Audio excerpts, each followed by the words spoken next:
जीवमजीवं दब्बं जण्वर्वसुहेळ जेळडीदिट्ठं देविन्दविन्दवन्दं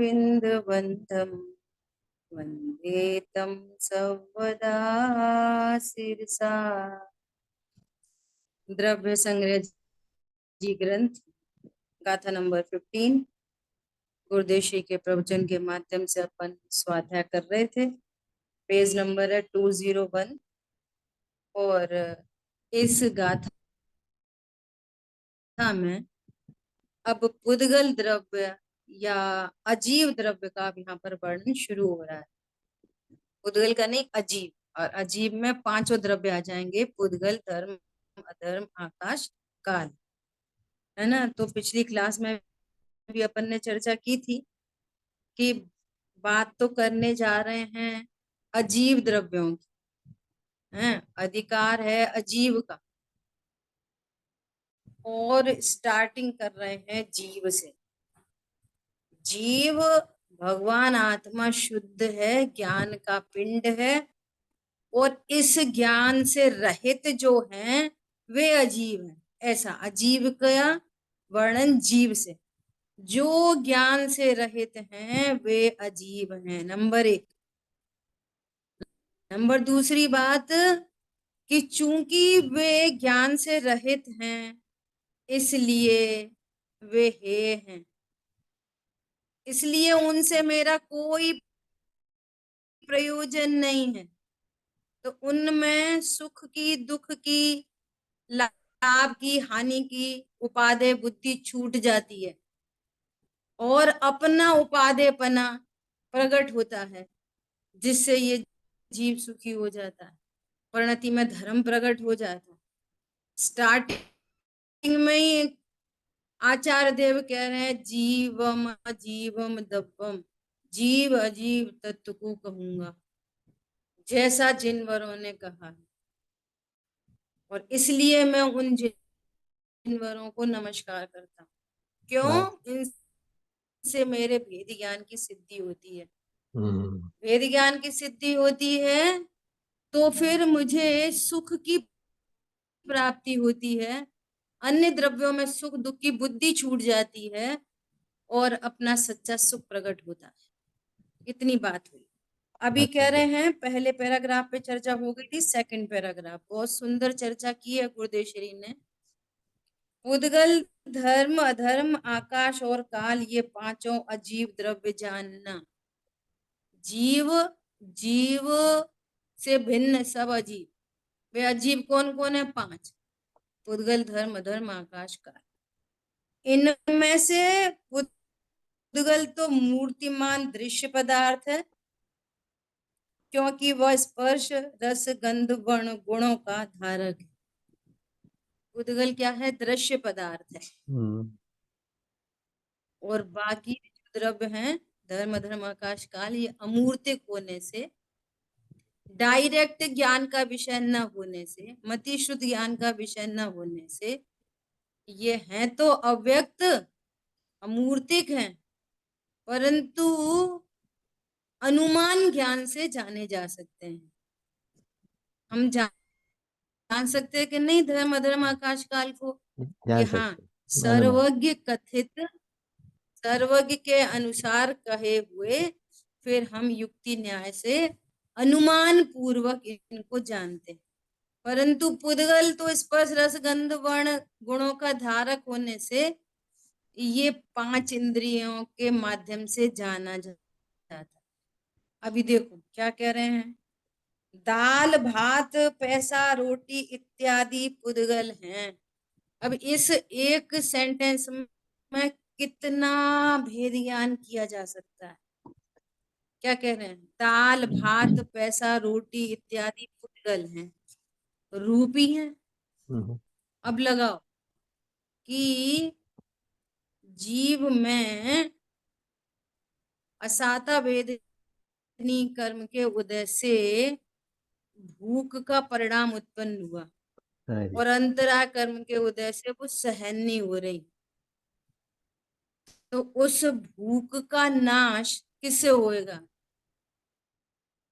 भूख का परिणाम तो आत्म स्वरूप होने से, आत्मा का विकारी परिणमन होने से अमूर्तिक है। हाँ जी। बोलो उस अमूर्तिक परिणाम की शांति दाल मूर्ति भात से हो सकती है? नहीं हो सकती। बोलो। तो जिस अनाहारी स्वरूप की विराधना से भूख प्यास आदि सताती है, उस अनाहारी स्वरूप की आराधना से भूख मिटेगी। अब हाँ चूंकि जी। मैं मूर्तिक हूं, मैं ज्ञान स्वरूपी हूं, और दाल भात में तो न ज्ञान है न सुख है, तो हम दाल भात को सुख का कारण कैसे मानते हैं? क्या बोला? दाल भात सुख का कारण है कि नहीं? नहीं है। दाल भात आत्मा के विकार को मिटाने में समर्थ है कि नहीं? बोलो। नहीं है, क्यों? यहाँ पर सिद्धि पुतगल की है। जा रही है कि ये पुद्गल है। हम्म, अब अब तक अगणित जिनकी कोई गणित नहीं है, कल्पना नहीं है, जड़ द्रव्यों से ये भूख न मेरी शांत हुई। कैसे होएगी उससे शांत? वो पुद्गल है, मैं जीव हूं। अमूर्तिक द्रव्य का विकार, अमूर्तिक द्रव्य का मूर्ति तो विकार ऐसे नहीं हो मूर्तिक से सकता। मिटेगा? नहीं मिटता, दो द्रव्य बोलो। भिन्न है। अब भले ही अभी अभी देखना, प्रदीप सर की याद आ जाती है। प्रदीप सर बोलते हैं ज्ञाता में खाता का खाता आपने नहीं, बताया था है ना? हाँ जी। आत्मा खाता नहीं, आत्मा खाता नहीं, और शरीर भी क्या खाता है? इतनी इतनी रोटी, अन्न, गेहूं, ड्रम के ड्रम भरे जाते हैं ना इंडिया में। हम लोग हम्म। धो के सुखा के अच्छे से उनको पैक करके रख देते हैं, इतना ड्रम का ड्रम भरा। हम्म। कहाँ चला गया? मैंने तो खाया नहीं, फिर कहाँ चला गया? बोलो। कैसा जबरदस्त आत्मा से रहित, आत्मा से भिन्न, कैसे अनंत पुद्गल परमाणुओं का परिणमन चल रहा है? क्या बोला? वो सारा का सारा पुद्गल द्रव्य का परिणमन है। मैंने तो खाया नहीं, मेरे द्रव्य गुण पर्याय की सीमा में ही कोई दाल भात में प्रवेश नहीं किया। रोटी, पैसा, सब पुद्गल है। तो अब निर्णय करो कि ये पुद्गल है, ये मेरे सुख का कारण नहीं है, ये कोई सेटिस्फेक्शन का कारण नहीं है। सेटिस्फेक्शन अभी अनसेटिस्फाइड है, स्वरूप को न जानने से सेटिस्फाई होगा, स्वरूप के अनुभवन से, स्वरूप को नक्की करने से, निर्णय करने से, अनुभूति से। ये अर्थ है पुद्गल को पढ़ने का। अभी कल बहुत बहुत। परसों मेरे जो भाई हैं ऐसे, उनसे बात, वो स्वाध्याय करते हैं, तो मेरी उनसे बात हुई। तो मैंने उनको बोला कि ये है ना 10 लक्षण पर्व की जो दादा की पुस्तक है, मैंने सबको होमवर्क दे रखा था, फिर मैंने खुद भी पूरा स्वाध्याय किया वहां सोनागिर में। तो मैं बोला कि इस ये दादा की पुस्तक भी एकदम बहुत पढ़ने जैसी है, और उन गुरुदेव श्री ने तो पूरा माल दिया ही है, लेकिन दादा ने क्या क्या समाज में धर्म के नाम पर भ्रांति चल रही है, त्याग धर्म को कोई क्या समझ रहा है, दान को कोई क्या समझता है, ऐसे ब्रह्मचर्य किसको कहना, क्रोध किसको कहना, उन्होंने बहुत ऐसा डिटेल्ड चर्चा की है। तो भाई साहब बोले कि हाँ उसके तो मैं पेपर भी दे चुका। परमागम ऑनर्स कर रहे हैं ना, पेपर दे चुके हो गए, लेकिन वो कंसेप्ट ज्ञान में बैठना, भेद विज्ञान होना, इसका अर्थ है आपने स्वाध्याय की। क्या बोला? हाँ जी। पुद्गल को जानना कब कहलाएगा कि आप पुद्गल को जानते हो? उससे भिन्नता बोलो। कर सकोगे। उससे भिन्नता कर सको, नंबर 1। और भिन्नता करने का अर्थ ये है कि उसको सुख दुख का कारण नहीं जानोगे। भले ही संयोग में है, संयोग में रहे, लेकिन सुख दुख का हेतु नहीं। क्यों? वो तो स्पर्श रसगंध वर्ण मेड है। वो ज्ञान सुख है ही नहीं, तो जब ज्ञान और सुख उसमें है ही नहीं तो कहाँ से देगा? ना तो मेरे ज्ञान का कारण बनेगा और ना मेरे सुख दुख का कारण बनेगा। इसका नाम है कि आपने पुद्गल से भिन्नता जाना। मैं नहीं, मेरा नहीं, करता नहीं, भोगता नहीं, लाभ नहीं, हानि नहीं, अच्छा नहीं, बुरा नहीं, फुल पैकेज का नाम है कि आपने पुद्गल को जाना और पुद्गल से भिन्नता भाषित। हरी बात ख्याल में, तो आपका ज्ञान अलर्ट हुआ, बहुत सुंदर जी। तब कहलाएगा कि आप भेद ज्ञान की प्रोसेस में आए, तब कहलाएगा कि आपका ज्ञान अपडेट हुआ, आपने आगम के अनुकूल अपने ज्ञान को प्रिपेयर किया, तब कहलाएगा। आप पेपर दे दो, जो देना दे दो, आपने अपने माइंड सेट को बदला, तब कहलाएगा। आपकी सोच के लिए बदलनी एक बहुत चाहिए। अच्छा एग्जाम्पल। बोलिए बोलिए बोलिए। दीदी एक अच्छा सा, आई डोंट नो ये रिलेट कर सकते हैं कि नहीं, पर मुझे एक अच्छा सा एग्जाम्पल दिमाग में आ रहा है अभी। एक हमारे किराएदार है, वो अमेरिकन आदमी था, इंडियन लेडी थी, उनका कुछ सालों पहले डिवोर्स हो गया और उसने कहा कि है ना भाई, अब ये डिवोर्स हो गया है, तो हमने कहा ठीक है किराया कम कर देंगे, जो भी हो गया। थोड़े दिन बाद पता चला वो दोनों अभी भी वहीं रहते हैं। सो मैंने सोचा ये क्या बात हुई, इनका तो डिवोर्स हो गया पर रहते वहीं हैं, और फिर वो जो भी किराया का तो जो करना था हुआ। पर अब जब आप ये बात बता रही हैं तो मेरे दिमाग में ये बात आई कि हम्पल से ये अन्यता कर ली ना कि हमारा कोई रिलेशनशिप नहीं है, फिर आप सुख से रहो, संयोग है, वो लड़की संयोग से रह रही है उसके घर में, पर वो उसकी वाइफ नहीं है, तो उसके सुख दुख का कारण भी नहीं है। पहले दुख का कारण थी जब वो पत्नी थी, इसलिए तो डिवोर्स किया होगा ना। अच्छा, पर डिवोर्स अब वो होने के साथ बाद रह के भी उसके दुख साथ का में ही रहने कारण नहीं लगे। है। हाँ, साथ में रहते हैं पर हैं डिवोर्स्ड, मतलब कि वो लड़की एक्सपेक्ट नहीं कर सकती कि मुझे कमा के देगा, या लड़का एक्सपेक्ट नहीं करता होगा, मुझे नहीं पता क्या स्टोरी है, मैं तो इमेजिन कर रही हूँ अपनी तरफ से। पर हाँ, ऐसा वो ही है। एकदम से जब स्ट्राइक तक हुआ। परिद्रव्य में मैंपने की स्थापना होती है तो एक्सपेक्टेशन होते हैं, और जब मैंपने की स्थापना नहीं है तो फिर ठीक है, उसकी दुनिया अलग, मेरी दुनिया अलग, बात खत्म हो गई। ऐसा है। संयोगवश साथ में रह भी रहे हैं तो सुख दुख का हाँ, कारण नहीं देखो, है। ये देह हाँ, अनंत अवस्था तक साथ में रहती है,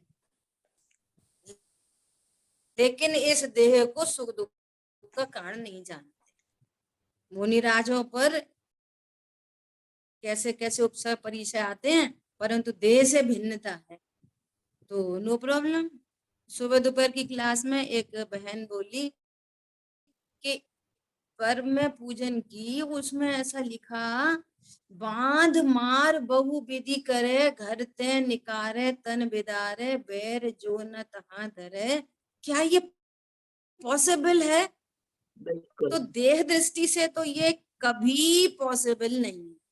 जब तक द्रव्य गुण पर्याय मई नमः समय साराय स्वानुभूत्या चकासते चित स्वभावाय भावाय, भावाय भावाय मतलब वस्तु, चित स्वभावाय चैतन्य स्वरूपी, द्रव्य गुण पर्याय मई वस्तु सामने नहीं रखोगे ये बात समझ में नहीं आएगी।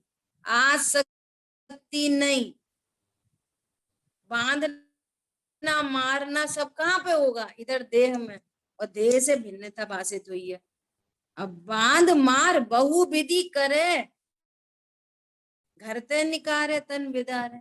कितने सारे एग्जाम्पल हैं प्रथमान योग में, वो लोग कल्पना नहीं कर सकते। अभी तो रिसेंट के एग्जाम्पल अपने सामने हैं, हजारों वर्ष पूरे पुराने नहीं। बोलो सीता जी, जब जब सीता जी महल में थी तब महल से भिन्नता, महल मेरे सुख दुख का हेतु नहीं, तो फिर जंगल में प्रॉब्लम नहीं हुई। बोलो, शेर सुदर्शन सूली पे चढ़ाने का आदेश दे दिया गया, घर ते निकारे तन बिदारे, सूली पे चढ़ाए, माला पहनाए, वॉट एवर एनीथिंग, जो कुछ हो रहा है इधर हो रहा है। मैं द्रव्य गुण पर्याय मई भगवान आत्मा टच इफेक्टलेस से विराजमान, तब समझ में आएगी। द्रव्य गुण पर्याय से जानेंगे तो द्रव्य गुण पर्याय के 3 स्टंप नहीं लगाएंगे तो फिर मैच नहीं होएगा। इस द्रव्य गुण पर्याय को सामने रखे हुए जिन शासन की एक बात समझी नहीं जा सकती, किसको देख के बात करोगे? कहां से बात शुरू होगी? बोलो। गुरुदेव श्री अभी अभी की बात है, गुरुदेव श्री बोलो कितने उपद्रव हो रहे। कोई विरोध। प्रॉब्लम नहीं है, कहीं से कहीं तक कोई प्रॉब्लम नहीं है। बांध मार बहु विधि करे, घर ते निकारे तन बिदारे। पैर नाम की चीज नहीं आ रही। बोलो टोडरमल जी, अगर अपन अपनी भाषा में बोलें तो वो कितनी छोटी उम्र, 35-40 साल मैक्सिमम। बोलो, और वो क्या कह रहे हैं? हे गजराज, तू तो अपना काम कर, बांध मार बहु विधि करे। मैं द्रव्य गुण पर्याय में वस्तु, मैं आत्मा हूँ, अविनाशी हूँ, मुझे कोई नहीं मार सकता। देह के विवेक को मरण कहा जाता है, मरण नाम की विश्व में कोई चीज नहीं है। इसके बल पर वो जीते जाते हैं उपसर परी से। अभी तो चौथे गुण स्थानवर्ती मुनिराज की तो दशा अलौकिक है। क्या बोल रहे हैं? दाल भात पैसा रोटी इत्यादि पुद्गल है। बनारसी दास जी पोटली रखवा दी सिर में। बोलो। श्रीमद रायचंद जी, कोई उधार लेके चला गया, वो बेचारा ऐसे निकल रहा है तो उनपे देखा नहीं जा रहा कि ये भगवान आत्मा दीनता से मरा जा रहा, सहन नहीं हो रही। वो जो लिखा पड़ी थी वो पेपर लिया, फाड़ के फेंक दिया। करोड़ों रुपयों का जो भी रत्न आदि दिए होंगे, जितने लाख 2 लाख 1000 2000 वॉट एवर, जो कुछ भी रहा हो। अरे भगवान आत्मा तू क्यों दीन हो रहा है? हमसे नहीं देखा जा रहा, कुछ नहीं लिया दिया, तेरे पे होंगे दे देना, नहीं ये फाड़ के फेंक दिया। ये तो अभी अभी की बातें हैं। समझ में आया? कैसे पॉसिबल है? ऐसे ही पॉसिबल है। इसलिए हमारी सोच बदलनी पड़ेगी, नहीं बदली तो काम नहीं बनेगा। सही बात है। बोलो। ये धवला जी ग्रंथ में कितनी चर्चाएं आ रही हैं, बाप रे। एक इंद्री में जाए तो एक इंद्री से निकलना उफ कितना दुर्लभ। निगोद से बाहर ये आ गए ना इतर निगोद में 2.5 पुद्गल परावर्तन। क्या होता है 2.5 पुद्गल परावर्तन? फिर असंख्यात कल्प काल, एक एक कल्प काल वो सागर पल लगा लो, सब गड्ढा, और 100 साल में एक बाल निकालो। इतने काल के लिए रुल जाता है जीव। बहुत सिंसियरिटी की बात है। रूपी है, शेष 4 धर्म अधर्म आकाश काल अरूपी है। जीव से अजीव का स्वरूप भिन्न है। बोलो। नमक का चीनी से स्वरूप भिन्न है। हमें मिठास चाहिए तो हमें नमक की याद नहीं आती। क्यों नहीं आती? स्वरूप भिन्न है उसका। है भिन्न चतुष्टयवान द्रव्य, पर लक्ष्य नहीं हो पाता है। पंडित साहब ने लिखा है, क्या कह रहे हैं? हैं भिन्न चतुष्टयवान द्रव्य। जो अन्य द्रव्य हैं वो भिन्न चतुष्टयवान है। जब भिन्नता जान ली द्रव्य क्षेत्र काल भाव से, तो फिर अब हमें उनका लक्ष्य ही नहीं हो पाता है। और लक्ष्य नहीं हो पाता है तो अतएव विकारी भाव भगे। विकारी भाव भग जाएंगे तो क्या लाभ होएगा? निज सुख अनुभूति होती है, अपना निज सुख अनुभूति होती है। यही चाहिए था, यही तो चाहिए था, यही तो धर्म है। वो क्या है धर्म? जीव आदरणीय है, अजीव है ऐसा कहेंगे।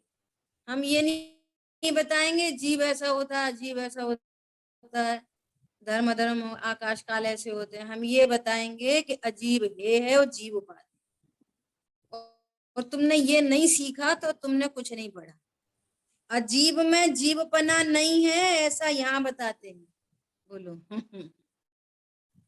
अजीब में जीवपना नहीं है। कहाँ जड़ पर जुग जुग जाता चेतन की मार्दव की खंडित काया, धर्म की काया खंडित करके रखी है, जड़ पे ही झुका जा रहा है। ऐसे अच्छा है, मुझे ऐसा अच्छा लगता है, ऐसे अच्छा और ऐसे अच्छा। बोलो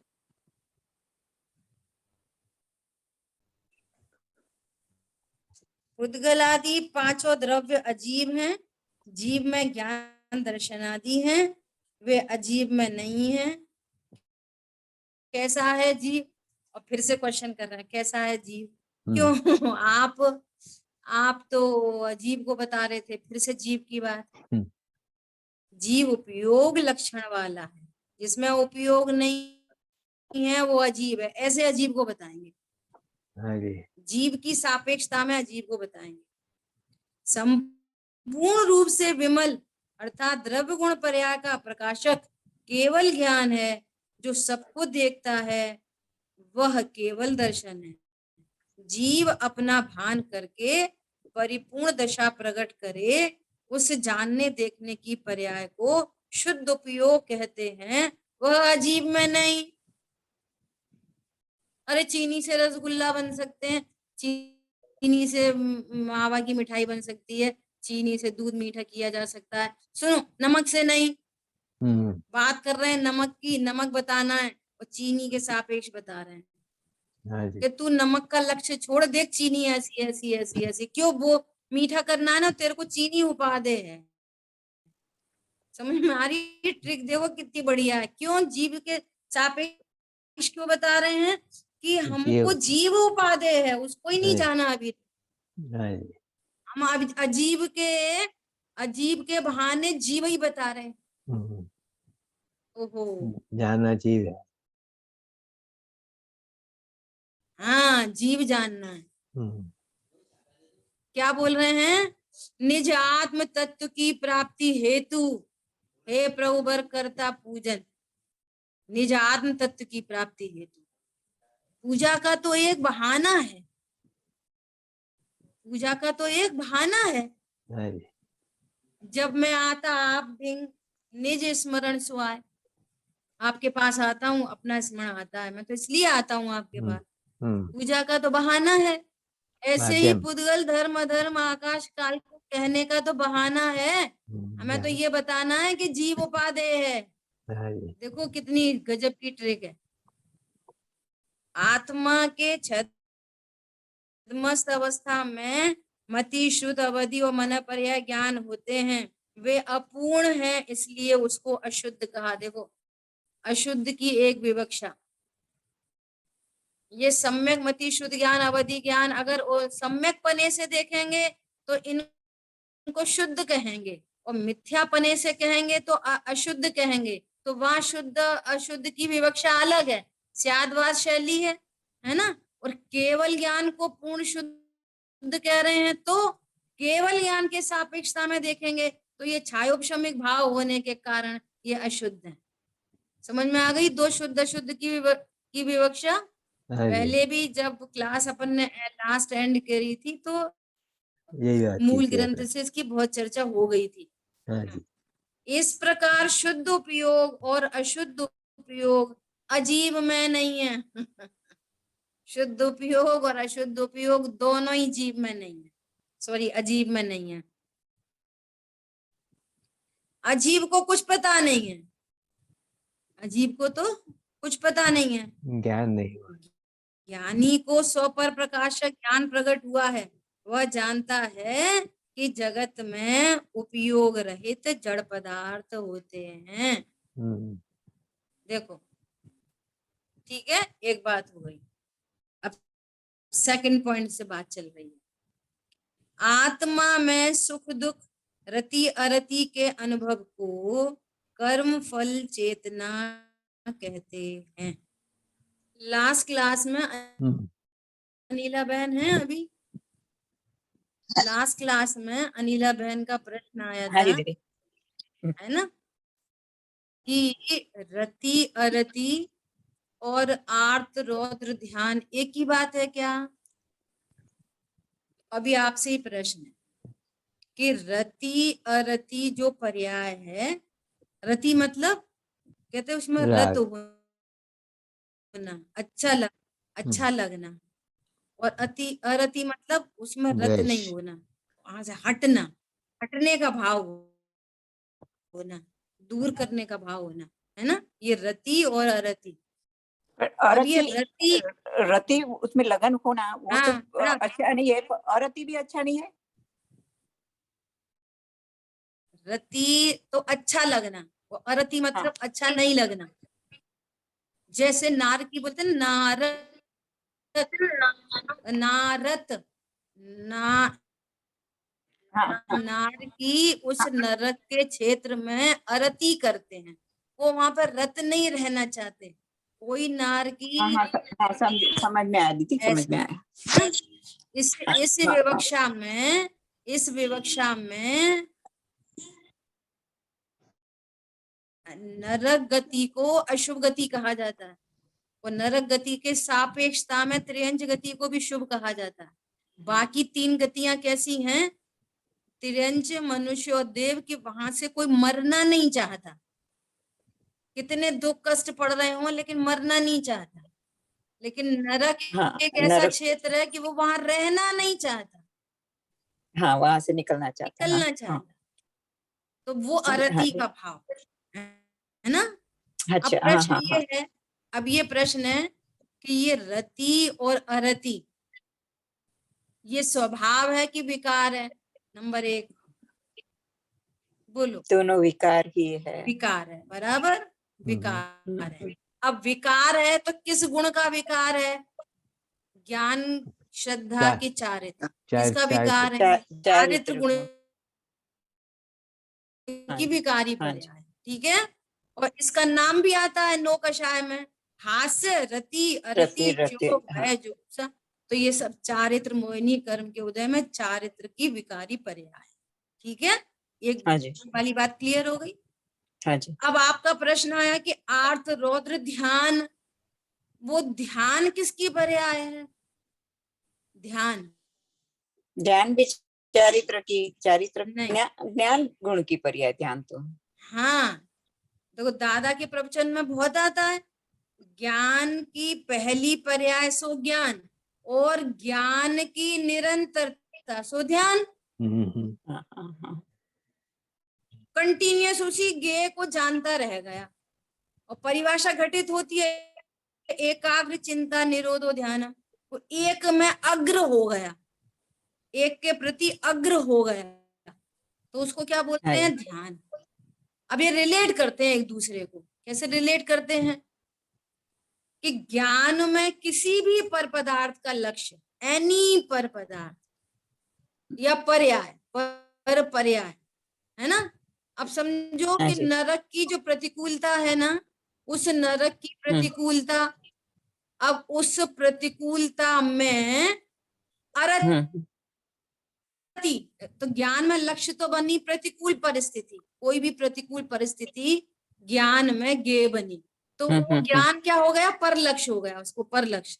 ज्ञान को ज्ञान स्वलक्षी होता तो रति अरति का कोई प्रसंग ही नहीं बनता, आनंद प्रकट होता। पॉइंट समझ में आ रहा है? ज्ञान यदि स्वभाव सन्मुख होता तो चारित्र की पर्याय में विकार पैदा ही नहीं होता, तो आनंद प्रकट होता। अब ज्ञान में है पर लक्ष्य, और पर लक्ष्य पूर्वक उसमें हो रही है अरति, अरति, तो उसको क्या बोलेंगे? आर्त ध्यान। ज्ञान की तरफ से उसको बोलेंगे आर्त ध्यान, और चारित्र के पर्याय के एंगल से उसको अरति बोल रहे। समझ आ गई बात? हाँ, अच्छा अच्छा अच्छा अच्छा अच्छा, ठीक है। अब दूसरा ले लो कि बाहर में कोई पाप रूप परिणाम, हिंसा, झूठ, चोरी, कुशील, परिग्रह या कोई भी ऐसा, अब उसमें आनंद, किसी भी पर लक्ष्य में आनंद, एनी पर लक्ष्य आनंद, तो उसका क्या नाम है? वो पर लक्ष्य हुआ ना, वो ज्ञान उधर स्टे करता है, रुकता है, निरंतरता होती है उसकी, तो उसको कहते हैं रौद्र ध्यान। तो ज्ञान के एंगल से रौद्र ध्यान, आर्त ध्यान, और चारित्र की पर्याय के एंगल से रति अरति। ठीक है, बहुत बढ़िया दीदी। ऐसा। हाँ जी, हाँ जी। अब देखो अज्ञानी जीव है, अज्ञानी है ना, तो परलक्ष्य है और रति अरति के भाव उत्पन्न हो रहे हैं। और सम्य ज्ञानी जीव भी है, स्वभाव को जानता है, तो स्वभाव के अभाव पूर्वक तो उतना उसको धर्म प्रणति है, निश्चिंत प्रणति है, निर्भर प्रणति है। लेकिन वो ज्ञानी को भी जब परलक्ष्य होगा तो उनको भी आर्त रौद्र ध्यान हो सकते हैं। और सुनो, मुनिराजों को रौद्र ध्यान नहीं होता लेकिन आर्त ध्यान होता है। उनका भी कोई शिष्य आदि का यदि वियोग हो जाए तो इष्ट वियोगज आर्त ध्यान मुनिराज को भी होता है, तो वहां पे वो दुख का अनुभव करते हैं। लेकिन वहीं पे तीन कषाय चौकड़ी के अभाव की वीतरागता है तो उतना प्रचुर मात्रा में धर्म है। और जब ज्ञान बहिर्मुखी, क्योंकि ये अरति अरति, ये आर्थ ध्यान, रौद्र ध्यान, ध्यान ज्ञान की तरफ से बोलो, अपन सांगोपांग स्वरूप समझना चाहिए किसी भी मैटर पे। समझ आई बात? हाँ जी दीदी, तो स्वाध्याय करे और स्वाध्याय में लीनता आए तो वो स्वभाव में तो नहीं है। देखो तो स्यादवाद है ना, स्यादवाद, हाँ जी, स्यादवाद शैली है, अपेक्षा लग जाती है। क्या अपेक्षा लगती है? अगर स्ट्रेट फॉरवर्ड बात करो, एनी पर लक्ष्य और उसमें आनंद, तो वो रौद्र ध्यान है। स्वभाव का लक्ष्य तो धर्म ध्यान है। असली धर्म ध्यान क्या है? असली निश्चय से धर्म ध्यान। बोलो, निश्चय से धर्म ध्यान क्या है? आत्मा में रमणता, आत्मा में रमणता, धर्मी का ज्ञान, सो धर्म ध्यान, धर्मी के आश्रय पूर्वक धर्म ध्यान होगा।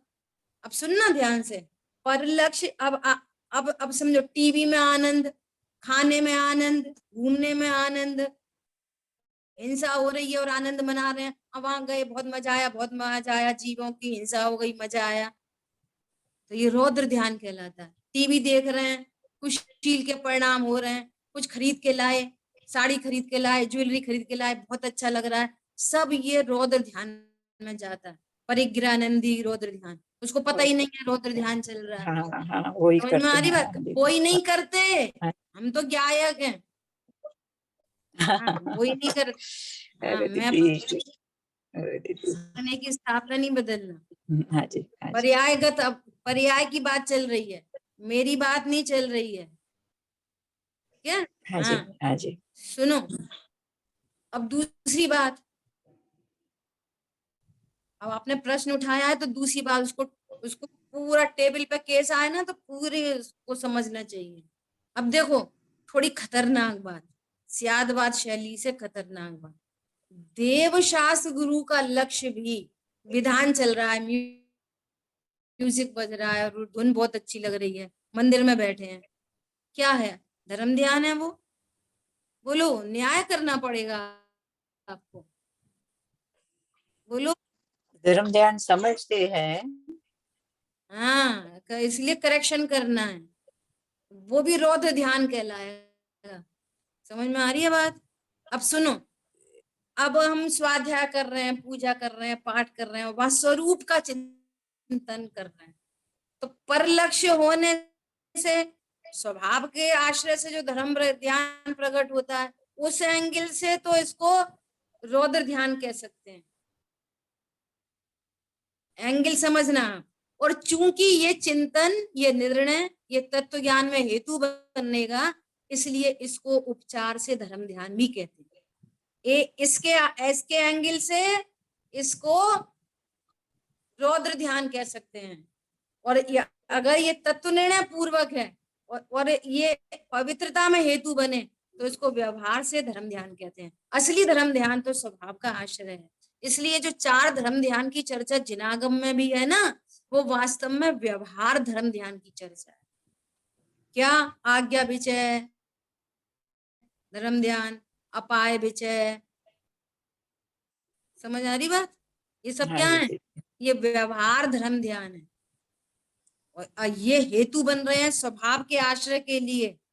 या स्वभाव का आश्रय है और वो व्यवहार में है, तो वो व्यवहार संज्ञा मिलेगी। और आप स्वभाव का कोई निर्णय नहीं है, आप उसी में मगन हो, पूजा में ही मगन, स्वाध्याय में ही मगन, तत्व निर्णय के नाम पे 0, तो फिर वो व्यवहार धर्म ध्यान भी नहीं है।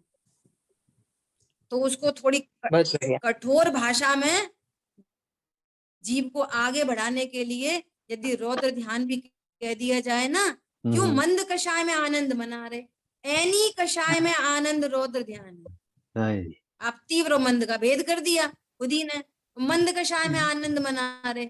आपको मंद कषाय में ही अगर आनंद आ जाएगा तो आपको स्वभाव को जानने की जरूरत क्या पड़ेगी, और अनादि से ये गलती चली आ रही। बिल्कुल ठीक है, क्लियर है? किसी का कोई प्रश्न है या कोई इसको दिक्कत है तो अभी पूछ दीदी सकते जब हैं। स्वाध्याय पूजा आदि कर रहे हैं हम्म, उसमें अपना लक्ष्य तो समझना, चिंतन करना और जो क्रिया है ज्ञान करना वो है, तो आनंद का जब भाव है तब वो रौद्र की बात आती है, अदरवाइज तो व्यवहार धर्म बोल दी ध्यान ना ही होना दोनों चाहिए बातें, ना। बोल दी ना दोनों बातें। हाँ, पर वो आनंद सियालवाद का, शैली है। पर मेरा कहने का मतलब ये है कि वो आनंद का भाव तो कभी कभार होता है, ज्यादातर नहीं होता हो अच्छी बात ऐसा। है, अच्छी बात है, अच्छी पर बात है, नहीं होती। और दूसरा मेरा प्रश्न ये था कि रौद्र ध्यान के 4 भागों में परिग्रह आनंदी है, परिग्रह में मिथ्यात्व भी आ जाता है सब वगैरह वगैरह। सब तो परिग्रह मिथ्या। आनंद तो तो इसमें कौन सा, अगर हम स्वाध्याय करते में हमें चिंतन हुआ, अच्छा लगा, तो उसको कौन सा प्रकार का रौद्र ध्यान कहेंगे, ये प्रश्न है मेरा। कौन से प्रकार का कहेंगे? हम्म, हम्म। तो लगा लो इन चारों में से कौन सा है। हिंसा, मेरे ख्याल से राग, या तो राग की राग, उत्पत्ति हो रही है, हाँ इसलिए हिंसा, उसमें आनंद बना रहे हैं, हिंसा हाँ नंदी भी बोल हाँ, सकते हैं। हिंसा और परिग्रह और दोनों। मृषा तो झूठे, सुनो झूठा तो है ही, तुम झूठा आनंद मना रहे हो, स्वभाव का बराबर, आनंद तो है नहीं ये। बराबर, बहुत अच्छा। अध्यात्म से घटित करोगे तो मृषानंदी में भी घटित हो जाएगा, जी जी जी, समझ चौर्यानंदी गया। में घटित नहीं होगा। हाँ पर चौर्यानंदी में घटित कर सकते हैं कि तुम अनंत पुद्गल परमाणु को अपना कह रहे हो, तो वो चोरी तो है बराबर, ही है। देह की बराबर, मगजता निश्चय। यही मांस भगिबो है, हम्म, बनारसीदास जी ने लिखा है। जी जी, अध्यात्म निश्चय शैली में से सब चोरी, घटित हो हाँ, जाएंगे।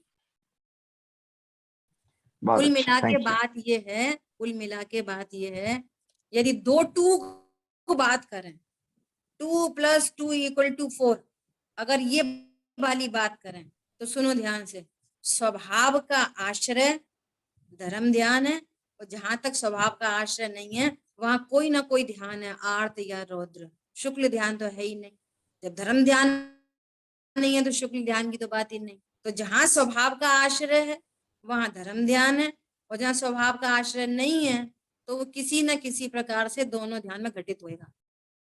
एक बात। दूसरी बात, यदि विधि से बात करेंगे तो कोई रौद्र ध्यान से तो धर्म ध्यान में आएगा नहीं, सीधे बात करेंगे तो जो आपका ध्यान व्यवहार ध्यान परमार्थ में हेतु बनेगा, जो तत्व निर्णय पूर्वक हो रहा है, भले ही वहां हमें पूजा में बहुत आनंद आ रहा है, नो प्रॉब्लम, खूब आनंद लो, भले ही स्वाध्याय कर रहे हैं और ये सब बात समझ रहे हैं, इतना आनंद आता है, इतना आनंद आता है, बहुत खुशी होती है, वो कॉन्सेप्ट क्लियर होते हैं तो अपना अपनी प्रॉपर्टी बनती है वो।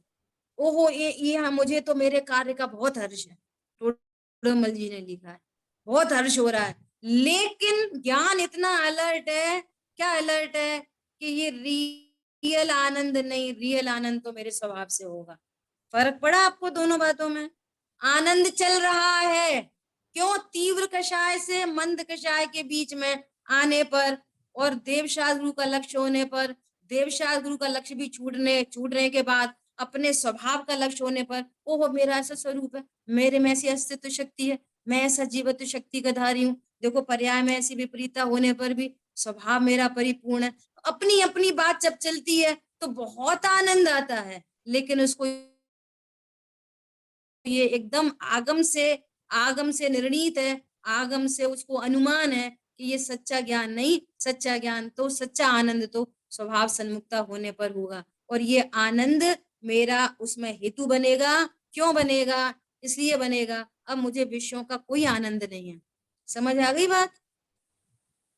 हाँ अरे दीदी, बोलो। थैंक यू दीदी, ऐसा, बहुत अच्छा। हाँ। क्यों? जब देवशाल गुरु के प्रति आनंद आने लगा ना, तो उसका विषयों का आनंद छूटता ही है। हाँ वो विषयों रिलेटिव है, हाँ, में मंद कषाय है। नाही रुलेंगे, निजानंद पान करेंगे। अब निजानंद पान क्या करें? देवशाल गुरु के लक्ष्य पूर्वक ही होता है, भेद के आश्रय से ही होता है, उससे पहले भेद में आना ही पड़ता है। लेकिन हम उसको रियल आनंद बिल्कुल नहीं मानते, क्योंकि हमारे को सातों तत्वों का श्रद्धान है। ये आश्रय बंद तत्व है, स्वभाव का आश्रय होगा तो संवर निजरा प्रकट होगी। इसलिए हमें धर्म के बारे में कोई भ्रम नहीं है, तो उसको उपचार कह दो, नो प्रॉब्लम। ठीक है, एक द्रव्यान योग की शैली है, एक कर्णान योग की शैली। कर्णान योग देखेगा डॉट टू डॉट, कर्णान योग कहेगा दर्शन मोहिनी है कि नहीं है, मिथ्या दृष्टि। अनंतानुबंधी है कि नहीं है, घटती हुई है, एकदम एकदम घटती हुई है, अल्पकाल में टूटेगी, टूटेगी तब सम्यक दृष्टि कहेंगे। कर्णान योग ऐसे बोलेगा। चरणान योग कहेगा सुनो भैया, तुम्हें धर्म करना है तो भगवान की आज्ञा में रहो, तीन लोक की रचना का विचार करो, संस्थान विचय कर्म के उदय का विचार करो, चरणान योग कहेगा। एक और कौन सा बचा? आज्ञा विचय, अपाय विचय, संस्थान विचय, और मिस हो रहा है मुझे, किसको याद? लाइक दैट ना, विजय भी तो कुछ था ना, आज्ञा अपाय विजय और विजय विजय विषय और something like that. Something like, नाम मेरा विजय आया ना। हाँ चलो ख्याल में लेंगे उसको बाद में। ठीक है, तो इस तरह से बात है। तो एक अनुयोग की एक शैली है, तो उसमें हमें अच्छे से समझना चाहिए। अब अपनी जो चर्चा आ रही है आगे, समय तो हो रहा है, तो अब बहुत सुंदर चर्चा आ रही है, कर्म चेतना, कर्म फल चेतना और ज्ञान चेतना। अब देखो गुरुदेव श्री ने बहुत गजब की बात यहाँ लिखी है। कहाँ लिखी है मुझे अभी याद नहीं आ रही है। उपयोग में और चेतना में गुरुदेव श्री ने भेद डाला है। इस भेद के कारण ये कंसेप्ट क्लियर हुआ है। क्या बोला गुरुदेव श्री ने? भेद उपयोग में और चेतना में अंतर डाला है। उपयोग मतलब ज्ञान दर्शन का व्यापार, सो उपयोग सहज उपयोग, जानन जानन स्वभाव। और चेतना वो ज्ञान कहाँ चेत रहा है, उसका नाम चेतना। इस चेतना के एंगल से उस पर्याय के 3 नाम बन जाएंगे। यदि वो विकारी भावों में चेत रहा है, कर्म के फल में चेत रहा है, कि अपने स्वभाव में चेत रहा है, स्वभाव में चेत रहा है ज्ञान चेतना, कर्म के फल में चेत रहा है कर्म फल चेतना, राग द्वेष में चेत रहा है तो कर्म चेतना। बहुत सुंदर तरीके से ये तीनों वर्ड्स एकदम क्लियर हो गए। समझ आई बात? चेतना मतलब कहाँ चेत रहे, उपयोग में क्या है, उपयोग किस रूप से देख रहा है, तो वो चेतना।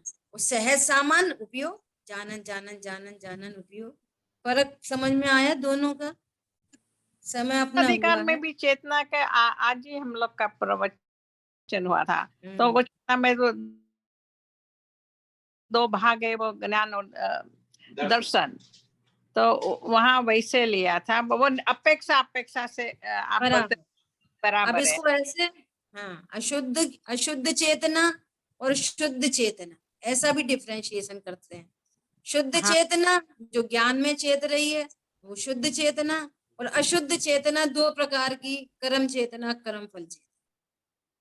ये दीदी अशुद्ध चेतना ऐसा। दीदी ये उपयोग और चेतना का फर्क समभिरूढ़ से। हाँ बराबर, ठीक है। बराबर। इस चर्चा अपन आगे करें। जिन वाणी के ज्ञान से सूझे लोकालोक, सो वाणी मस्तक बोलिए द्वाशांगमयी जिनवाणी माता की जय हो। जय जय जय हो। सभी को जय जय जिनेंद्र। जिनेंद्र। दीदी जय जिनेंद्र। जय जिनेंद्र।